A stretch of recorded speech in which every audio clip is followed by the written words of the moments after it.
This is your ultimate stop for everything sports. The Golden State Media Concepts Sports Podcast. Should I say more? From the NFL, MLB, the NBA to MMA, it's all in here. The Golden State Media Concepts Sports Podcast. Listen now.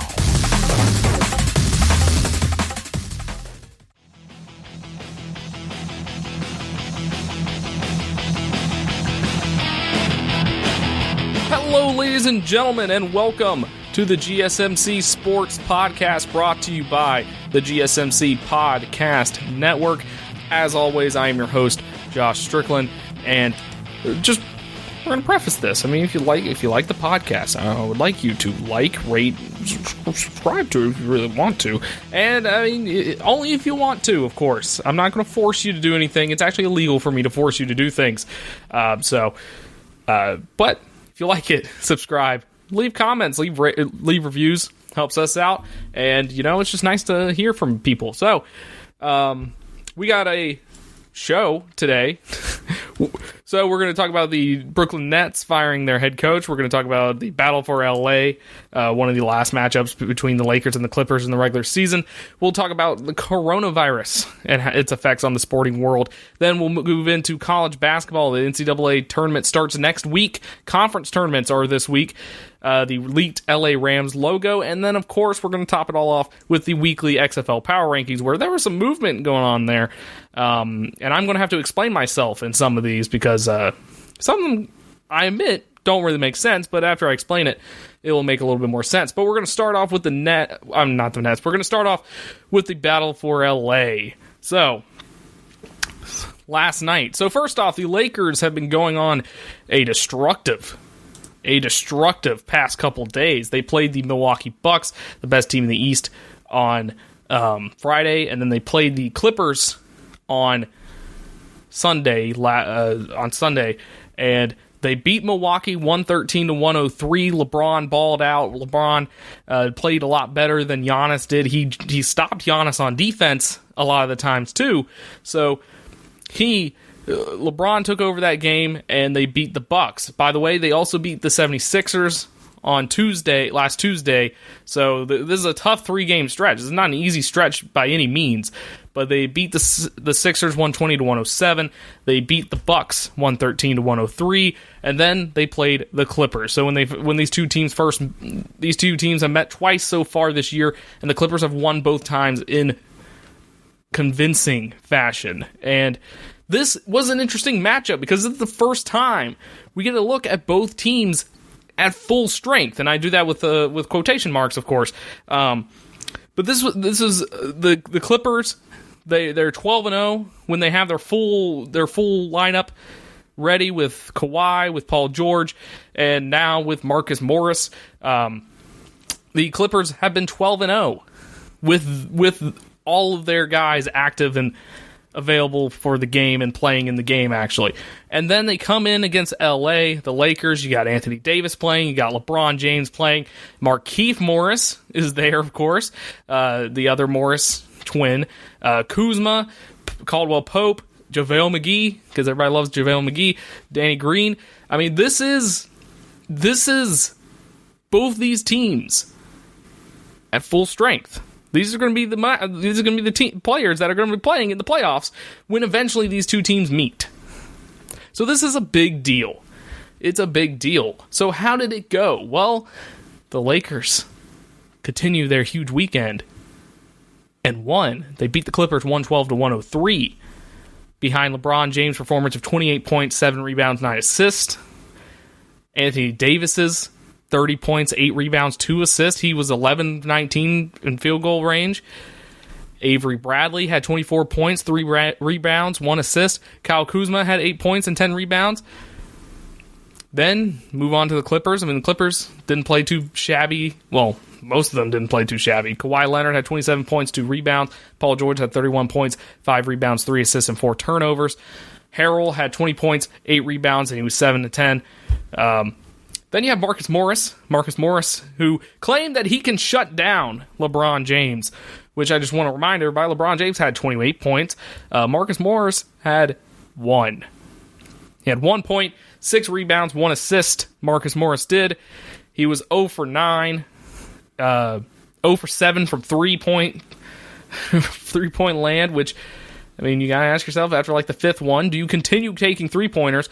Obviously, he thought he should. So, this was a big-time game. And some issues kind of came up for the Clippers because, like we said, these are both teams at full strength, and they're facing off against each other. This is going to be the Western Conference Finals, everybody's saying, because I don't see the Rockets doing anything, especially the Rockets' recent slide, losing 4 in a row. I don't see the Nuggets beating either of these teams in a 7-game series. So, yeah, unless something catastrophic happens for one of these teams, this is going to be the Western Conference Finals. You can already book it, in my opinion, but, I mean, you got 2 teams with 2 all-stars to build around, and they both have, the Clippers have a lot of depth, the Lakers, not so much, but they're building onto it every day, pretty much. Both teams are adding people every single day. It's kind of crazy, but, like I mentioned, the Clippers won the first 2 matchups decisively. Both teams have now beaten each other at full strength. The Clippers, like I said, were 12-0 in games where all of their players were available. So both teams are now complete. No more chess moves to be made. Both teams have their full rosters. Now, the Lakers are, of course, waiting for their debut of Dion Waiters, while the Clippers are signing Joakim Noah for reasons that are unheard of. I mean, they're signing him. So they will meet one more time. They will meet on April 8th, which is a makeup game from the game that happened immediately after the tragic passing of Kobe Bryant. So, what are some takeaways? What are some takeaways from the Sunday matinee matchup? So, one thing is Lou Williams. Lou Williams' crunch time defense is officially a problem. So, he comes off the bench. He comes off the bench 936 times in his 1,000 career games over 15 seasons. His defense was a problem.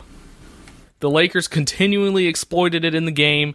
Other smart teams like the Celtics and Sixers have exploited this problem on the Clippers.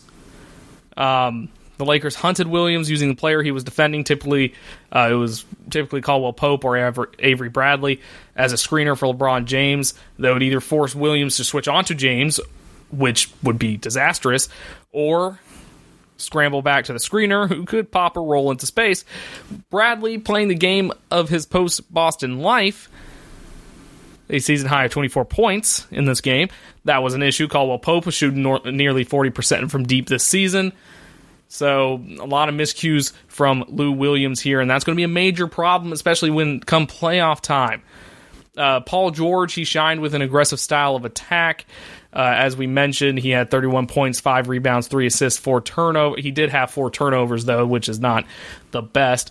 But he said he was in attack mode, trying to put pressure on them, found some seams to get all the way to the basket, and I just wasn't going to settle tonight. That's what Paul George said about this game, and I mean, he worked out. He got a game high, 31 points. He was 9 of 16 shooting, 3 of 7 from three-point land, and he was 10 of 11 free throw shooting to go along with 6 rebounds, 3 assists, and 3 steals, and 1 block in 37 minutes. Through 3 quarters, he was the best player on the floor. Then he disappeared in large part because the Clippers' stagnant, ISO-heavy offense went away from him down the stretch and more towards Kawhi Leonard and Lou Williams and Harrell. So, then the underbelly of the Clippers' offense stagnates. The Clippers' offensive struggles, they finished with more turnovers in this game than assists. They had 15 turnovers compared to their 12 assists. That's not good. They need to move the ball more, get a little bit more looks. They were playing ISO heavy offense the entire game, which it worked out for the most part. But you can't do that, especially going into the playoffs. Then Clippers, they have a lack of size in the front court. So Anthony Davis ruined some defensive plans there. He averages 24.5 points. So, yeah, their defensive strategy against Davis was crystallized over the first 3 matchups. The Clippers don't want the Lakers' all-star big man to get easy baskets. But, it kind of happens. They want Davis to take jumpers. Anytime he takes a perimeter shot, it's a win for their defense because there's a huge chance he will miss. So that's a major thing to look forward to. And they had a very uncharacteristic three-point shooting woes. They missed a lot of decent looks. They shot 7 of 31 on three-pointers, including donuts from Marcus Morris, which went over in 17. Green, who was 0 of 2. Landry Shamet, 0 of 1. According to NBA.com, 25 of the 31 attempts were contested, which is a testament to the Lakers' defense. So, a great matchup there. They play a fourth matchup in April to maybe even up this regular season series for the Lakers, and maybe the Clippers will be more tuned in for the playoffs, because I can definitely see the Clippers kind of, especially with Kawhi Leonard and his recent history with sitting out, and Paul George, his history of sitting out some games and stuff like that, the load management, you can definitely see the Clippers kind of start checking out as we move on through the rest of the season, because they're going to clinch the playoffs eventually, and once they clinch the playoffs, it's probably load management time for the Clippers. But when we return, we'll talk about the Brooklyn Nets as they have a change of guard. But why? We'll discuss that when we come back. Are you looking for the very best NFL and college football podcast? Then check out the GSMC Football Podcast. Get the latest football news both on and off the field. From the NFL Draft to trades to the rumor mill to the NFL Combines, they got you covered. That's GSMCpodcast.com/football-podcast. Get updates on college rivalries, game day insights, and much, much more. It's football talk the way you want it. This show eats, sleeps, and breathes football. Don't forget to like them on Facebook and follow them on Twitter. Visit GSMCpodcast.com for more info.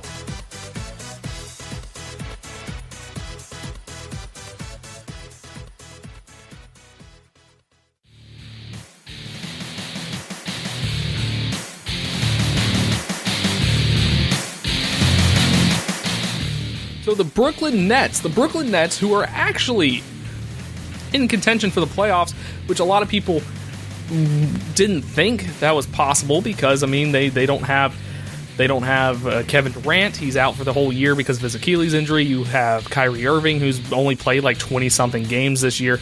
But at the end of the day, the Brooklyn Nets are 7th in the Eastern Conference. They're 29-34 right now. They're on a 2-game win streak actually right now.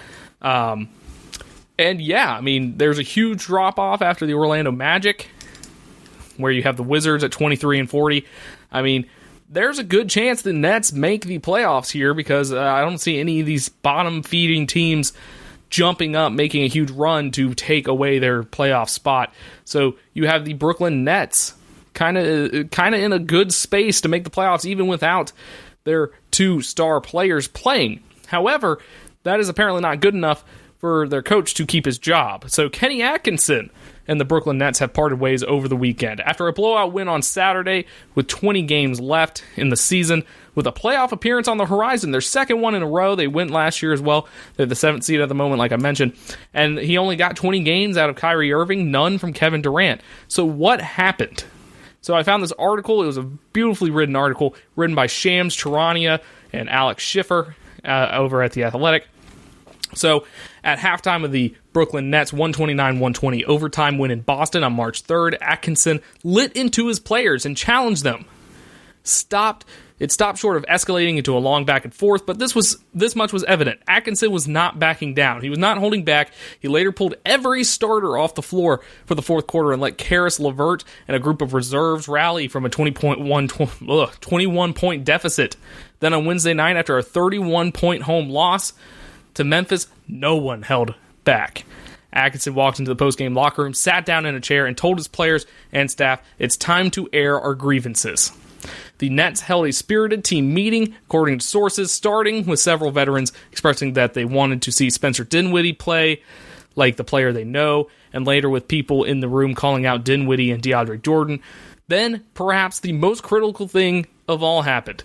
Sources say Kevin Durant, of all people, chimed in, pointing out that the Nets must improve their habits and that they were not building the proper culture traits necessary for a title contender. Now, this is very important because he just came from Golden State. Golden State, of course, they had the proper culture. I mean, you look around Golden State, yes, they had the players, but I mean, the culture was there as well. They had the winning culture. You had the good attitudes from Kevin Durant and Klay Thompson. You have the good attitudes there. I mean, of course, you have the bad attitudes of Draymond Green and Kevin Durant for the most part. But, I mean, Durant is one of those players where you can plug him in anywhere. He'll get along fine. He'll have some issues by himself, but overall, it'd be a good experience for mostly everyone involved. That's kind of that's the vibe I get from Kevin Durant. When he's on a team, he will, during the season at least, not a lot of stuff, not a lot of drama or anything like that is going to happen. And then when the offseason comes, then it kind of all floods out. So, I mean, that's a fair point. You want to have a winning culture. Kevin Durant, of course, hasn't played at all this year, but, he could be a locker room presence at least. So during Wednesday's spirited post-game meeting, the players did not shy away from critiquing Atkinson, expressing to the coach that they wanted him to identify roles better, communicate the team's hierarchy better, change what needs fixing, and not settle for the status quo. So this all summed up the growing displeasure with Atkinson and his communication skills. One source said that it was a come-to-Jesus moment.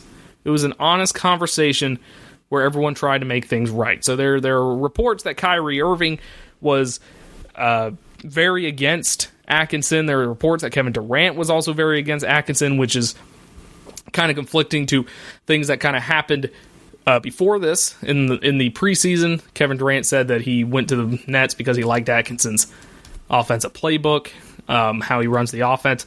Kyrie Irving has said that he likes Atkinson because he's a player's coach and he gets along great with players. So I'm not really sure what happened. Something might have happened behind the scenes, especially this year. But now we have this huge opportunity for any coach. Because imagine being a coach in the NBA and imagine being an assistant coach or something like that, and you come into the NBA and the job with Kyrie Irving and Kevin Durant is open. I mean, that is crazy. That is insane.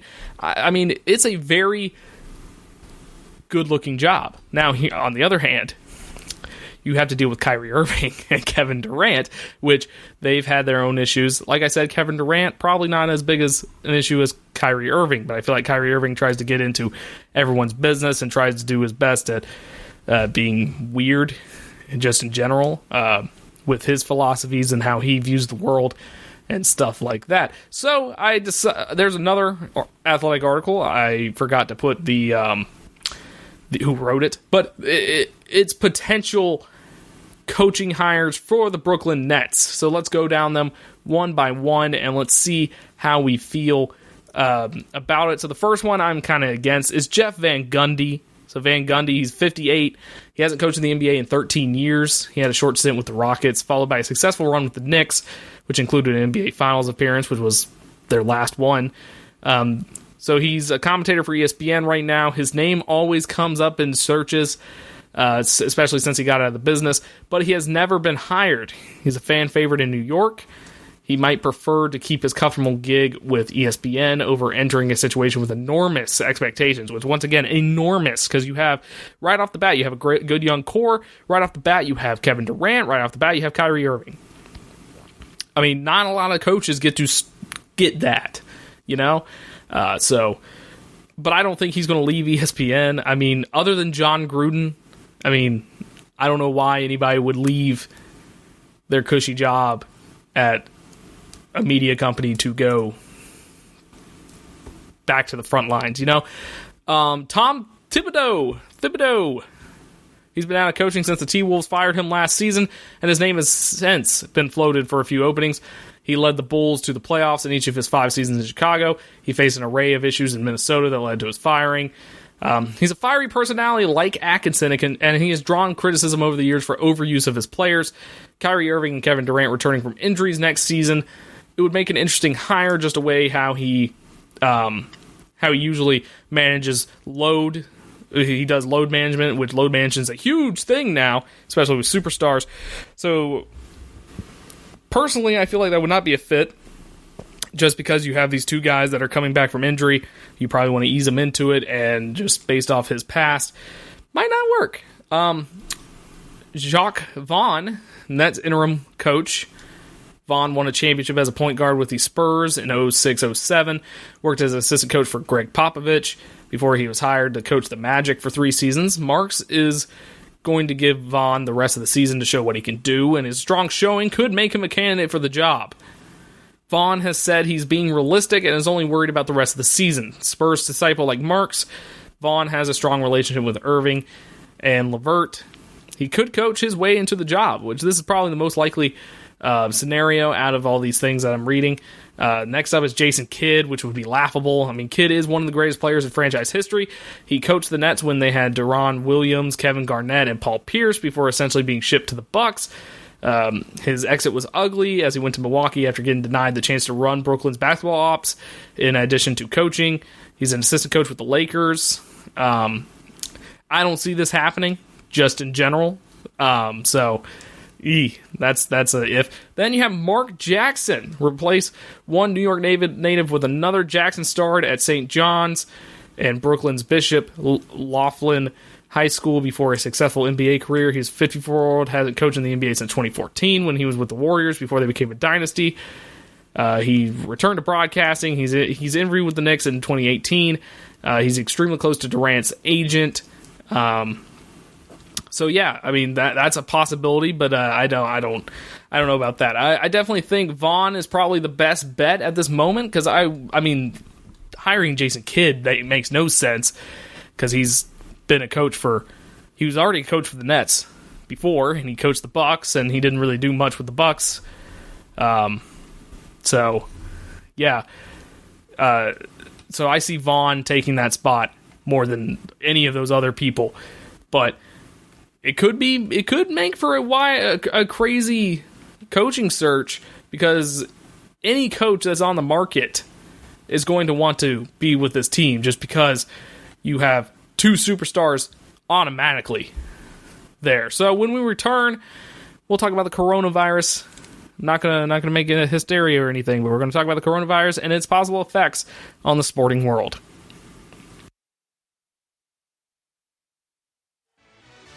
Check out the show that's built on the MMA, from the UFC to Extreme Cage Fighting. They got the fights covered. Check out the GSMC MMA podcast. Get the latest news on past or upcoming fights. Join us as we talk to and about some of the biggest names in the MMA, past, present, and future. When it's the fight game, there's just one show to check out. GSMCpodcast.com/MMA-podcast. Don't forget to like them on Facebook and follow them on Twitter. Visit GSMCpodcast.com for more info.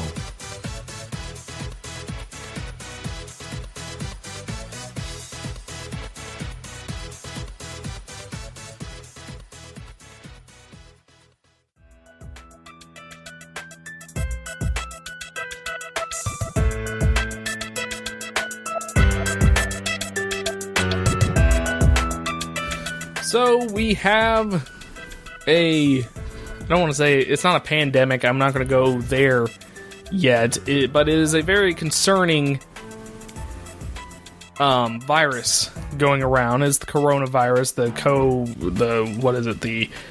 COVID-19 virus, whatever you want to call it.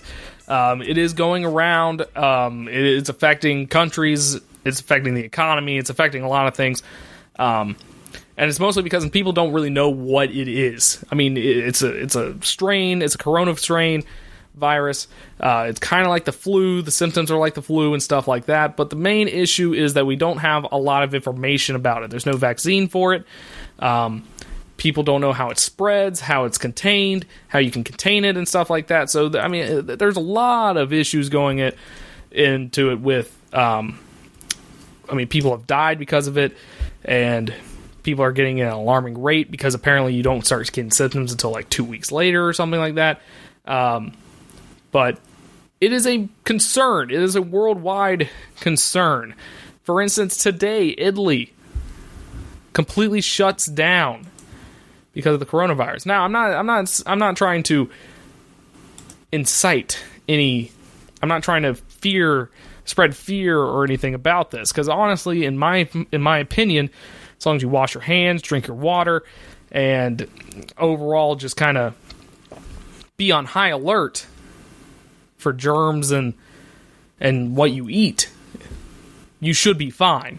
And at the end of the day, I mean, I'm more worried about my grandma, my grandparents. I'm worried about older people getting it than me getting it, because I feel like if I get it, I'll probably be fine. But, I mean, it is a concern. But it is a concern for the sporting world as well, as multiple sporting entities have been deliberating on this. Now, I've already talked about this before because of the rumor that the Olympics might get canceled or moved because of the coronavirus. Now, that's in Japan, which is much closer to the epicenter of where this all happened, in Wuhan, China. So the Olympics could potentially get canceled or get moved. The Japanese Olympic Committee said that they could just move it to the winter, move it to the fall, winter, which would mess up NBC's television schedule. It will mess up a lot of people's schedules overall. But I mean, if we have to do it, we got to do it. But they mentioned that the contract says it has to be in 2020. It doesn't have to be summer of 2020. So that's a potential thing that could happen. It could move, or it could get just canceled in general, which, my opinion, I mean, does Japan get it for 2024 then? Does everything just kind of get bumped back? Or does Japan have to kind of ask for it again, which they've already spent billions of dollars building a new Olympic village and new facilities for the Olympics. Olympics cost a lot of money for these countries and for very, very little gain. And if you just straight up cancel the Olympics with no replacement in sight, then that's kind of messed up on the Olympic Committee's side of things. But I mean, this is something that's never happened before. The Olympics were only canceled one other time, I believe, and that was like in the early 1900s when it was not that big of a deal. But I mean, you got TV contracts, you got athletes, you got fans that are planning on going, and you got to think about, what did Japan get refunded for everything? But you got that. NCAA are thinking about potentially having no fans for the NCAA tournaments, for the NCAA tournament sites, which, I mean, right now they are running everything as planned, but there is potential for a fanless March Madness where they play in empty arenas. Now, this has already happened. Johns Hopkins announced Thursday that the first and second round of the D3 tournament that were played at Johns Hopkins will be played without spectators, which I think they played this week. They either played this past weekend or they're playing this upcoming weekend, but they played without spectators, which must have been weird, because I remember a couple years ago there was the Baltimore riots going on, and the Orioles closed their ballpark, but they still played a game. And I turned on MLB TV, or the MLB streaming service or whatever, and I watched the game. And my favorite part about it was MLB The Show.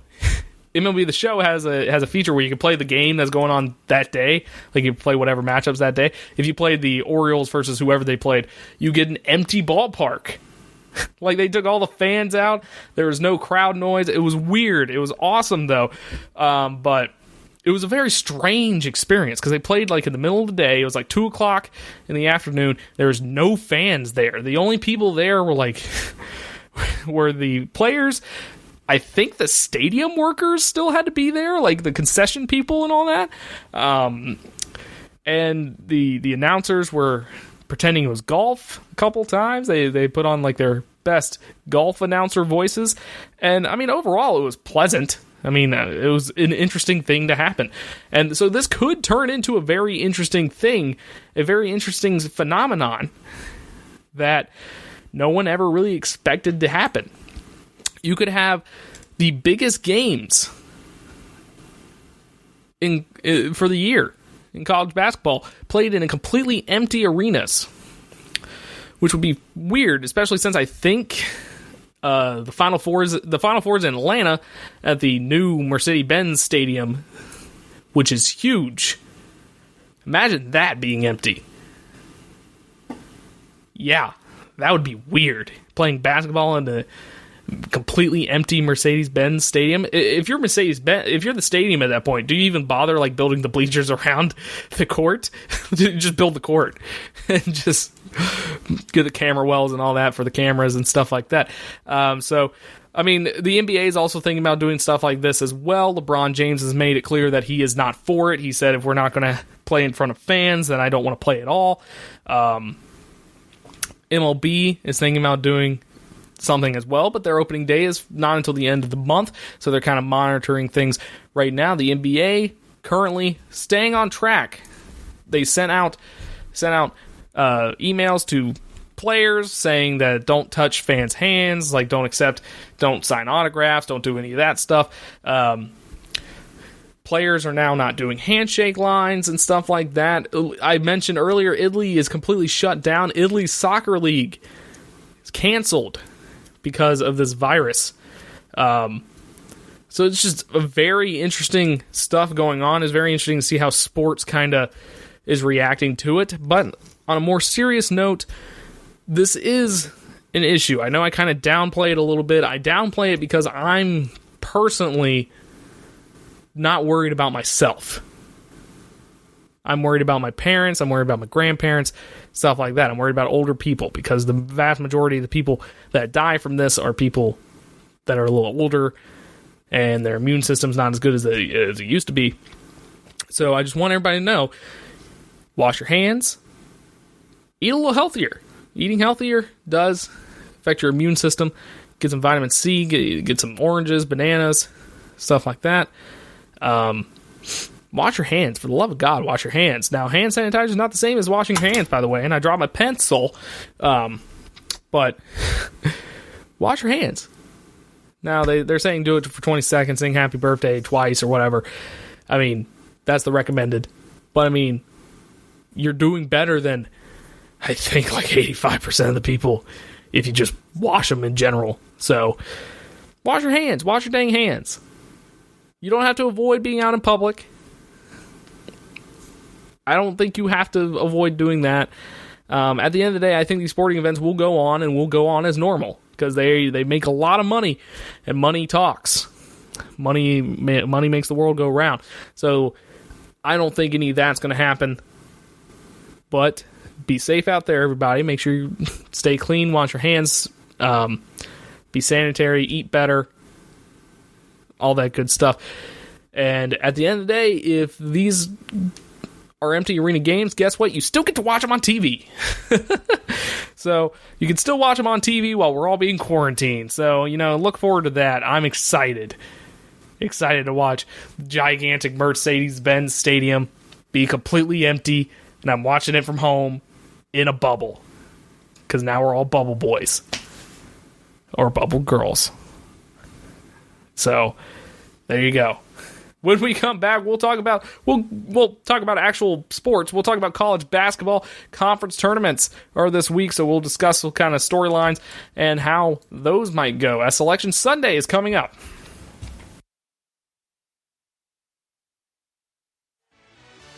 Are you looking for help for your fantasy football team? Check out the GSMC Fantasy Football Podcast. Get today's best advice on who to start, who to sit, even who you should draft. From sleeper picks to red-hot lineups, they got it all covered for you. That's gsmcpodcast.com/fantasy-football-podcast. We'll cover traditional leagues, dynasty, PPR, even IDP leagues. When you need fantasy help, there's just one show to hit up. Don't forget to like them on Facebook and follow them on Twitter. Visit gsmcpodcast.com for more info.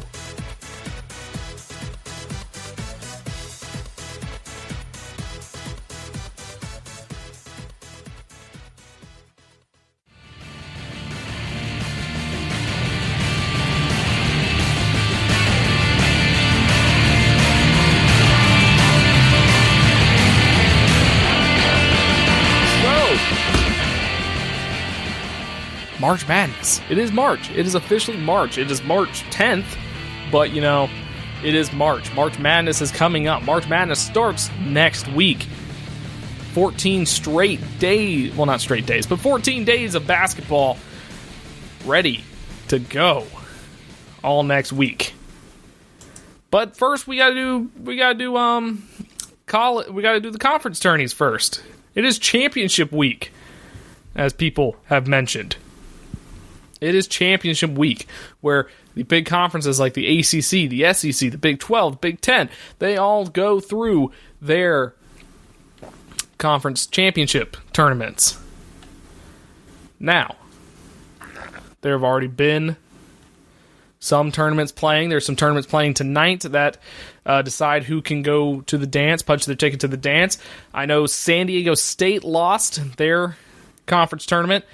East Tennessee State will face off against Wofford. Or they faced off against Wofford last night. I'm recording this before that happened. But Wofford, if they win, they move on. East Tennessee State should probably already be clinched because they're 29-4. Dayton, I think, has won their, or will win their conference. Don't know for sure yet.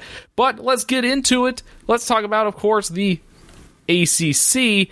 So the ACC was kind of crazy this year. The top 4 seeds are all pretty much the same. Florida State won the regular season title with 16-4 in conference. Duke, Louisville, and Virginia both all went 15-5. Then after that, you have Georgia Tech at the 5 seed. Then you have 3 10-10 teams in conference. Just reiterate, in conference. 3 10-10 in conference teams: NC State, Notre Dame, and Syracuse. Then you have Clemson. Then you got everybody else, which is Virginia Tech, Miami, Boston College, Pittsburgh, Wake Forest, and North Carolina. Now, Georgia Tech, of course, doing a postseason ban because of some violations that they had. So Georgia Tech, they are technically the 5th seed, but they are not in the tournament. They're not in the ACC tournament. So this can go one of two ways, in my opinion. I think it's either going to be, either Duke or Louisville are going to come out victorious, or North Carolina somehow comes out victorious and makes the tournament, which would be crazy. North Carolina is currently, this is the first time ever North Carolina finished last place in the ACC, and they could make a run in the tournament. So,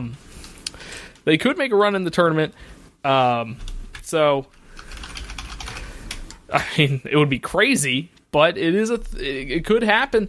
So, the bracket currently, I mean, North Carolina plays Virginia Tech. That's a winnable game. They then play Syracuse, which is a winnable game. They play Louisville, which will be a not-so-winnable game. Then they play the winner of Virginia or Notre Dame or Boston College, which, if they play Virginia, then it might be over for them right there, then and there. And the potential to play Duke or Florida State, in my opinion. So it will be interesting to see if North Carolina can kind of come up from the ashes there. We'll move on to the Big 12. With the Big 12 is literally just a 2-team race. Here you got Kansas, you got Baylor. One of those TU teams is going to win this conference. I don't know who. West Virginia is up there as well. West Virginia went 9-9 in conference, 21-10 overall. So West Virginia has a good chance. I think West Virginia has wins over Baylor. Not positive. I think they beat Baylor. But I feel like it's just a Kansas-Baylor conference tournament here. Don't see much room for any upsets or anything like that in the Big 12. Then the Big South was already decided as Winthrop won the Big South. The Big 10. The Big 10 is a big one. You have Maryland, Michigan, Wisconsin. Those are the top 3. You have Illinois as well. Ohio State, who started off the season hot and kind of cooled down since then. You have 4 teams that are 21-10 overall in the Big 10, and that's Wisconsin, Illinois, Ohio State, Penn State.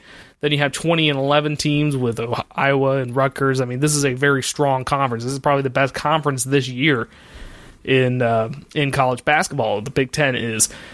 So this tournament's going to be very interesting to watch. I don't know what the bracket is off the top of my head, but it's going to, I mean, Maryland's having a good year. Michigan State's having a great year. Wisconsin's always up there.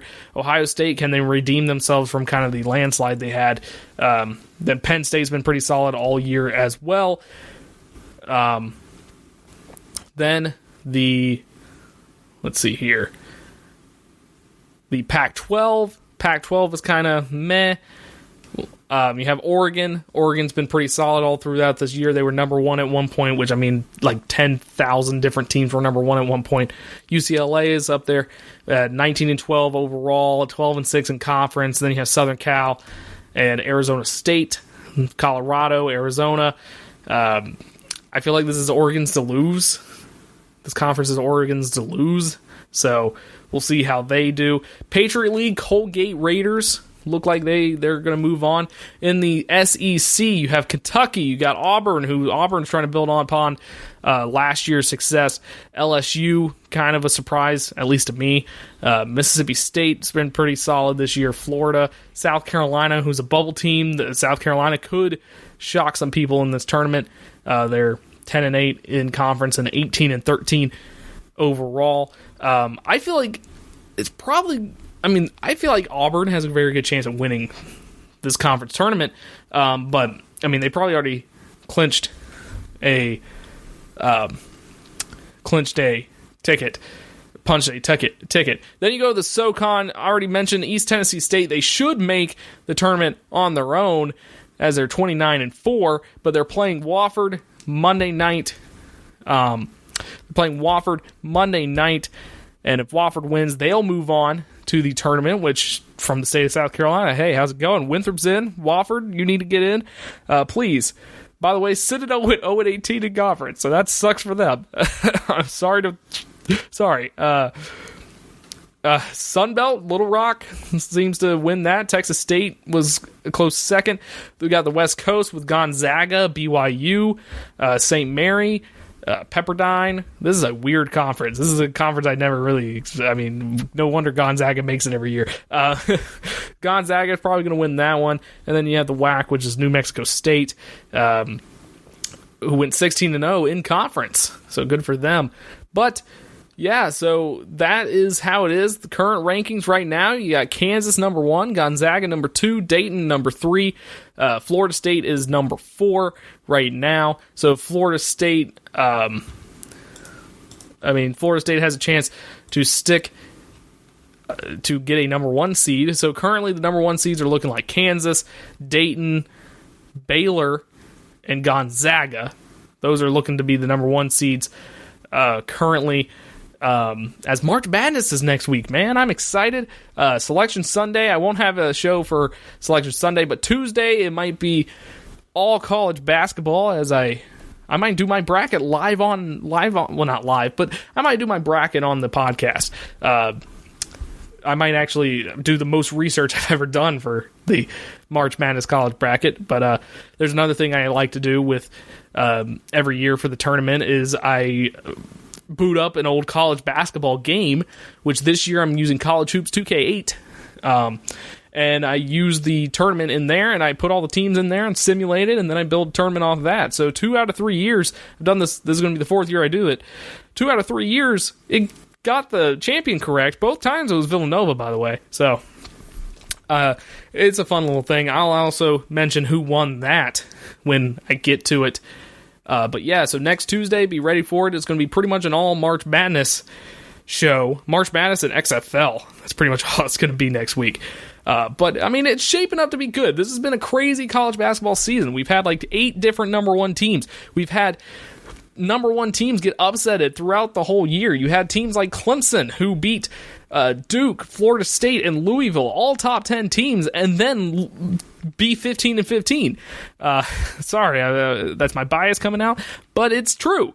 So it's going to be very interesting tournament. I feel like it's one of those years where you really don't know who's going to win anything. Like I said, Dayton is number 3 in the country right now. They have a chance to be the number 1 seed in Cleveland. To play in Cleveland in the East region there. Excitement is in the air. I love March Madness. It's the best. The first 2 rounds of March Madness are easily the best ones. Quick first 4 out are NC State, Texas, Richmond, Arkansas. Next 4 out are UNI, Purdue, Mississippi State, St. Louis. Last 4 in, Xavier, Stanford, Cincinnati, Wichita State. Last 4 byes, Oklahoma, Indiana, UCLA, and Texas Tech. So there you go. When we come back, we'll talk about how bad the new LA Rams logo is. Are you looking to get your college football fix? Looking to get the latest news on your favorite school's team? The GSMC College Football Podcast is your ticket to all things college football. Join us as we talk college football from the national championship, the college rivalries, the bowl game, to the Heisman Trophy. To which conference is the best? We've got you covered for the Big Ten, SEC, Big 12, the Pac-12, ACC, and everything in between. Download the GSMC College Football Podcast on iTunes, Stitcher, SoundCloud, Google Play, or anywhere you find podcasts. Just type GSMC in the search bar.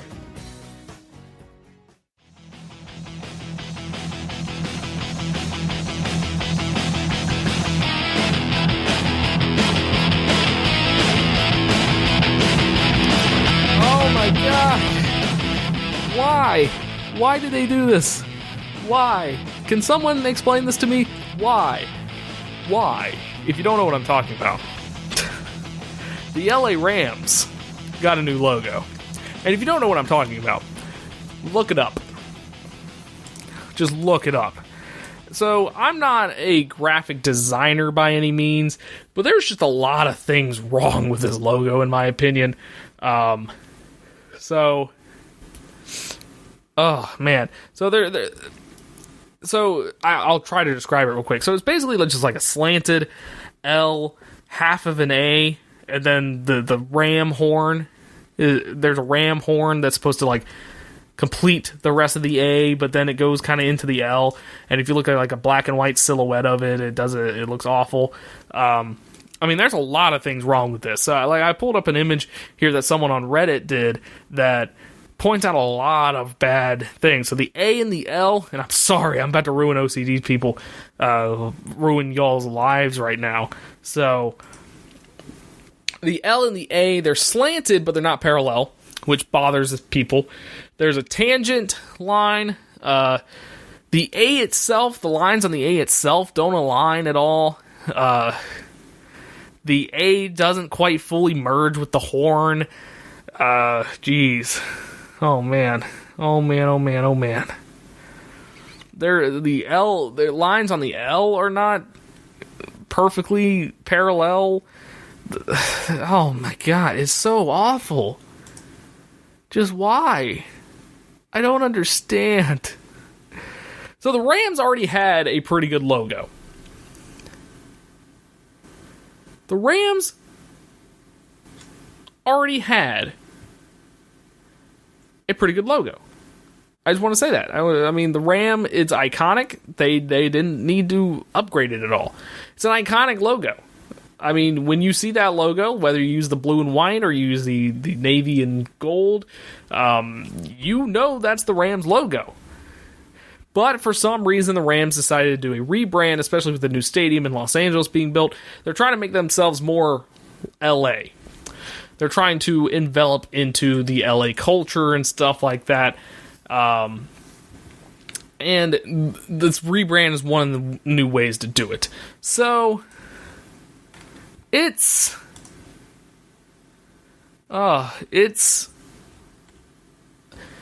So this is not an official logo. I just want to clarify that. This is not the official logo. There's a leak. They have not announced it. They're supposed to announce it sometime this week, I believe. But there's no reason for the Rams to upgrade their logo. And I feel like at this point there's no reason to really change your logo unless there was huge fundamental reasons to change it in the first place. Like, for instance, if the Redskins rebrand, if the Washington Redskins rebranded, no one would care. Everyone would actually probably be happy about it because it's a little racist. The Cleveland Indians got rid of Chief Wahoo. They rebranded, used the Block C and stuff like that a little bit more. People like that. I mean, it's a perfectly fine rebrand. There are ways that rebrands work. rebrands don't always suck. Introducing a new logo is perfectly fine. Let the fans kind of like the logo.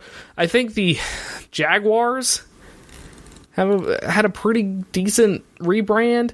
The Panthers technically had a rebrand. They just made their cat they made the Panther logo just a little more angry. I just don't understand, man. I just really don't. It looks so bad. But it does look like it looks like a Chargers logo as well, which ruins the brand identity of not only the Rams but also the Chargers, since they're both going to be playing in the same stadium. They're both going to be playing in the same city. Literally no one asked for this. People actually asked for the Rams to go throwback, use their throwback logo, use throwback jerseys and stuff like that. People want them to use their throwbacks. They want them to go back, but they're trying to be futuristic, jump forward, and it is not working at all. No one likes it at all, and I don't understand why this is happening. If someone can explain it to me, I'm assuming it's money, but so you can sell new merch. But who would buy this? It just looks. Oh man, it just looks like a cheap knockoff logo, and that's the worst thing you can say about any sports logo. You know what I'm talking about? Like there's those logos where people like kind of made a logo to they made a logo and they wanted it to look like an NFL team, but they didn't want it to be an NFL team, if you know what I mean. So that's a huge issue right there, that it looks like a knockoff logo. Then it just looks cheap. It looks like a cheap logo. I mean, they try to go simple with it, but I feel like it. I mean, you use a black and white silhouette, you can't tell there's an L in it. I mean, the Ram logo, I kind of like the A with the Ram logo, the Ram horn in it. I kind of dig that, but it's kind of too simple. Like, I like my logo. I'm a minimalist. I like simple stuff, but it's kind of too simple. It looks like they just used a font and then put a ram horn for the A.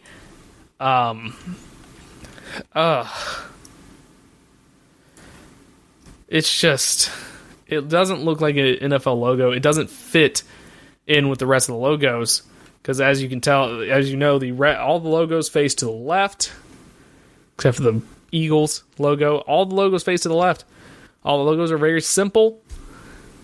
If you add that logo in, like I'm looking at all the NFL logos right now, and I just can't imagine. The Dolphins rebranded a while ago, and I was mad about that because I love the Dolphin with the helmet. But the Dolphins rebranded, and it matches, it fits in with all these logos I'm looking at. Now, of course, they might still keep the Ram logo.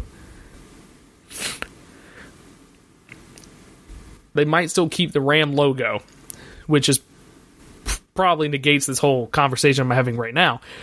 They might keep that Ram logo as their primary logo, and they're just adding a secondary one. But that logo does not fit in at all. Because first off, the only letter... Let's count off all the ones that are actually letters. Let's count off all the NFL logos that are letters. Okay, so you have Kansas City, technically. It's an arrowhead with KC in it. Oakland Raiders has Raiders on it. I'm not going to count that. Bengals, it's just a B. Jets, I'm not going to count that one, but it's Jets. New York Giants, NY. I mean, that's a famous logo. Tennessee Titans, they have the T in it, but I mean, it kind of looks fine. Packers, iconic logo, you're never going to change that. Bears, iconic logo, you're never going to change that. San Francisco, that's an iconic logo. You're not going to change that. Everything else is like an animal, or I mean, you have the Steelers with that logo. You have the Browns, and that's a helmet. Which, honestly, look at all these logos. The Browns one doesn't fit in. Now that I think about it, now that we're going through this, the Browns one does not fit in at all. But I digress. But if you put this logo in with the rest of the NFL logos, it would look so weird. It would stick out like a sore thumb, and it would look bad. Just overall, it would look bad. And I don't like it. I don't like that at all. I want everything to look at least decent. So, don't know why I'm ranting so much on this logo. It's not even an official logo. It's a leak. Could be fake for all we know. Could easily be fake. I mean, good. But,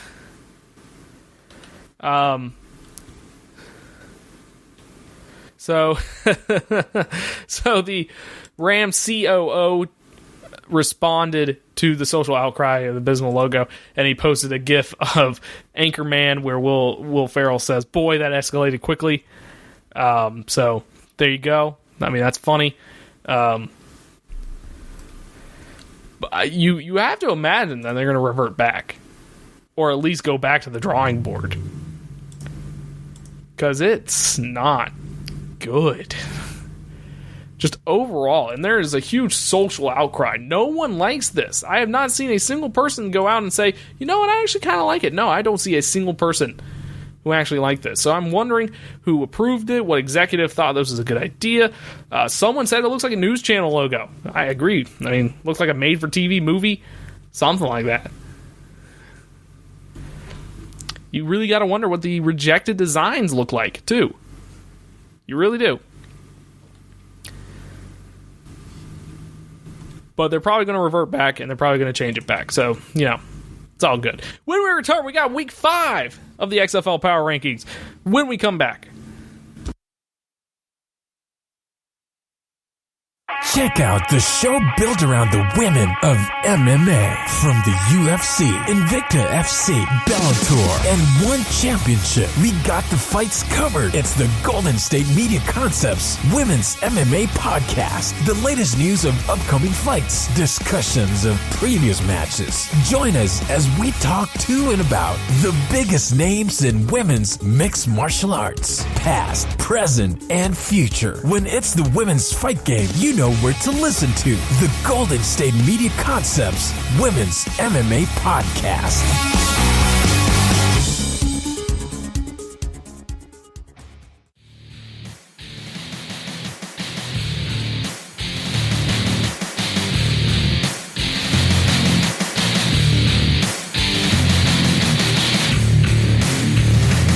Man, what a crazy week in the XFL this week. We've just finished Week 5. We are officially halfway through the regular season, and we had a lot of shakeups here. I'm just looking at it. Let's see, 6 teams changed spots in my power rankings here. And now I just want to reiterate, I just want to give this quick explanation about my power rankings. Now, look, these are all personal opinions, so of course, I might be wrong on some stuff. You might think I'm wrong on some stuff, or I might be kind of out of line. I do kind of make some reactionary moves depending on what happens, but they're power rankings. They're supposed to be reactionary. And I do base it off of where they were ranked last week. Some people do a power ranking where they start completely fresh every week. I don't do that. I like seeing the progression. I have an Excel sheet where I see the progression of each team, and I like seeing that. For instance, the DC Defenders, they started number 1, then they went down to last place. Now, they might be moving up this week. Seattle Dragons, for example, they've slowly kind of went up, even though they've only won 1 game in these power rankings. But let's start it out. We'll start out with the number 1 team. Of course, it's the 5-0 Houston Roughnecks. They look unstoppable. They went down early against the Seattle Dragons. They beat them 32-23. PJ Walker, clearly MVP. He leads the league in passing yards. He leads the league in passing in general. PJ Walker, 27 for 38 for 351 yards. 3 touchdowns, threw 2 interceptions, however. Cam Phillips had 10 catches for 122 yards and 2 touchdowns as he cements himself as still the best receiver in the league. Sam Mobley, 6 catches for 95 yards. Nick Hawley, 4 catches for 72 yards and a touchdown. They had 440 total offensive yards, 339 passing, 101 rushing. They had 100% in the red zone. They scored every time they were in the red zone. I think they were like 5 for 5 or something like that. Not 5 for 5. They were a lot. Their defense held Seattle to 201 yards, 101 passing and 100 rushing, which I thought Seattle offense actually played pretty well, despite those stats, but we'll get into that later. But the Houston Roughnecks, they seem unstoppable at this moment in time. They probably will lose 1 or 2 games. I'm sure they will, but they are unstoppable. I mean, they were down early in this game, and they fought back. They fought and clawed back, and they won by 9, so good game for them as P.J. Walker and Cam Phillips continue to be the best duo in the league. Number 2, there's no change. St. Louis Battlehawks. Now, this is kind of controversial, I will admit. They lost to the DC Defenders 6-15. The DC Defenders, who I put as the last place team last week in my power rankings, let me explain. Tiamu still went 15 for 25 for 174 yards. Matt Jones still had 13 carries for 70 yards. Christine Michael had 12 carries for 69 yards. Nice. LaDamian Washington had 5 catches for 114 yards. It seemed that the offense was still rolling for St. Louis. They were running the offense that they've been running all year long so far. It's just they didn't finish at all. They were 0-3 in red zone trips. They didn't have any turnovers. They just kind of met this tough DC Defenders defense in DC, which they're undefeated in DC. Went 4-13 on third down. They were stopped on fourth down play. I think they were 0-4 on fourth downs, something like that. They just kept getting stopped on fourth downs. They kept getting stuffed. The defenders just knew the perfect strategy to beat St. Louis here, which is stop the run. Their defense only gave up 27 passing yards and 1 touchdown, so it's not like St. Louis defense folded or anything. At the end of the day, they just kind of got out. They just got out bruised, I guess. They just got beat in the trenches. They just didn't get the fourth down plays that they thought they were going to get in this game. They faced a tough DC Defenders defense, but I didn't see anything in this game that led me to believe that St. Louis should drop at all. And then you had other teams like the Renegades lose. The Renegades had a chance to jump up, but they lost as well. The New York Guardians won big against the Dallas Renegades, but they didn't win big enough to kind of make up for their 2-week skid they had a couple weeks ago. So I really couldn't think of another team to jump St. Louis in this situation, so I kept St. Louis at number 2. Number 3, jumping up 3 spots, we had the 3-2 New York Guardians. They beat the Dallas Renegades 30-12. They finally found their quarterback, and their offense has been humming. They've been running so well. Luis Perez, 16 for 30 for 229 yards, 1 touchdown, 1 interception. Pearson had 5 catches for 95 yards. McKay had 3 catches for 67 yards. They forced 3 turnovers, held the Renegades to 262 yards, 56 rushing, 206 passing. Renegades were 0% in the red zone and 4 for 15 on third down. The Guardians had a complete beatdown on the Renegades in this game. They blocked punts. They got 2 D linemen got interceptions. They had a fumble recovery for a touchdown. This was a complete beatdown of the Dallas Renegades. Number 4, the 2-3 LA Wildcats. They also jumped up 3 spots. Like I said, there's a lot of movement going on this week. They beat the Tampa Bay Vipers in a primetime game Sunday night on the West Coast, 41-34. Josh Johnson, which, by the way, redacting my statement earlier, I think Josh Johnson is leading the league in passing yards right now. He went 20 for 36 for 288 yards. 4 touchdowns, 1 interception. Smallwood had 4 catches for 86 yards. Blacknall had 3 catches for 78 yards. McBride had 3 catches for 35 yards and a touchdown. They were 100% in the red zone. Their offense looked amazing. Defense kind of looked iffy, though, as they were struggling against that strong Vipers offense. Number 5. 1-4 Seattle Dragons. Now, they're tied for the worst record in the league, but I'm putting them at number 5 ahead of Dallas, ahead of DC, because I don't think they've had a single bad game. Now, of course, I'm going to look this up real quick, and I'm going to realize they did have a bad game. But currently, I don't think they've had a bad game. So let's look here. Week 1, they lost 19-31 to the Defenders. Week 2, they won against Tampa Bay. Week 3, they lost 24-12 against Dallas. Week 4, they lost 16-23 against Seattle. I mean, their three losses going into this were, you had the DC Defenders, was the hottest team in the first 2 weeks. They beat the Vipers. They lost to Dallas, which is the number 3 team before then. They lost to the number 2 team, Seattle, and then this week they lost to the number 1 team in the league. So they've had the worst schedule out of every team so far, and they played well, I feel like, in every game, and they finally found their quarterback with B.J. Daniels playing well enough, 14 and 22 for 114 yards, 30 rushing yards, and 2 rushing touchdowns. Prohl had 3 catches for 56 yards. They were 100% in the red zone. Their defense got 3 turnovers, 1 pick six. They had 12 points off of their turnovers, so that's the main reason that their offense didn't...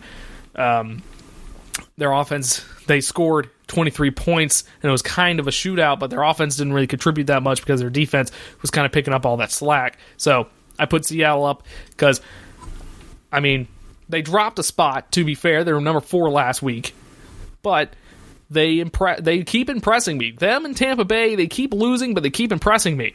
Dallas Renegades are number 6. They dropped 3 spots. They're 2-3. They lost to New York big time, 12-30. Philip Nelson, because of the injured Landry Jones, Philip Nelson went 28 for 49 for 210 yards, 2 interceptions. No receiver had over 50 yards. No running back had over 30 yards. They were 4 for 5 on 4th downs. Good job. They played a lousy game offensively. They couldn't get anything going. And, I mean, their defense held the Guardians to 4-13 on 3rd downs, but other than that, it's just a terrible game overall for Dallas, especially losing Landry Jones. They just couldn't get anything going. They passed the ball 49 times. 49! With their backup quarterback, only got 210 yards out of it and only 12 points out of it. So, terrible game by the Renegades, and that's why they dropped all the way down to 6. DC Defenders are number 7. They get out of that last place hole. They beat St. Louis 15-6. Now, they beat St. Louis, but I was not impressed at all. They started Tyreek Jackson. He went 9-14 for 39 yards and 1 touchdown. Cardale Jones played through an interception, and I think they took him out. Presley had 15 carries for 107 yards. Other than that, nothing really going. I mean, Jackson got that touchdown, but it was on a slant. Other than that, the offense wasn't doing really anything. Tyreek Jackson, he didn't really impress me at all. He didn't make any mistakes, though. He didn't throw any interceptions. Defense was fantastic. Didn't let up a touchdown at all. DC is currently 3-0 at home, as they are clearly the defenders here. So, next week, they go on to play Dallas. So, Dallas, after the abysmal offensive game they had, it might be a blowout, in my opinion. Number 8, Tampa Bay Vipers. 1-4, they dropped 3 spots. They lost to the Wildcats. Cornelius went 22 for 34 for 300 yards, 2 touchdowns, 2 interceptions. Tulliver had 4 catches for 95 yards. Horn had 9 catches for 90 yards. Williams had 5 catches for 86 yards. This offense is so good! They had a 17-0 lead, blew it. Defense couldn't get a stop at the end of the game. The Vipers are number 1 in total offense, number 1 in average rush yards per game, and number 1 in yards allowed on defense. But they are 1-4, and that's why they're my last place team. They should be much better than they are right now. They just can't win a game. They won last week, and it looked like they had a progression going on where they got blown out the first week, then they scored, blah, blah, blah. And it looked like they were going to blow the other team out and just run rampant on the league for the rest of the year, and then they blew it. So, Vipers, don't know what you're doing. Get your crap together. Really good offensive team, especially Cornelius. He's surprising everybody. Really good offensive team, but they have no wins to show for it. But anyways, that is the XFL Power Rankings. And if you like this podcast, like, rate, subscribe to it. You can follow me on Twitter at Strickland_Josh. I hope you enjoyed the show, and I will see y'all on Thursday.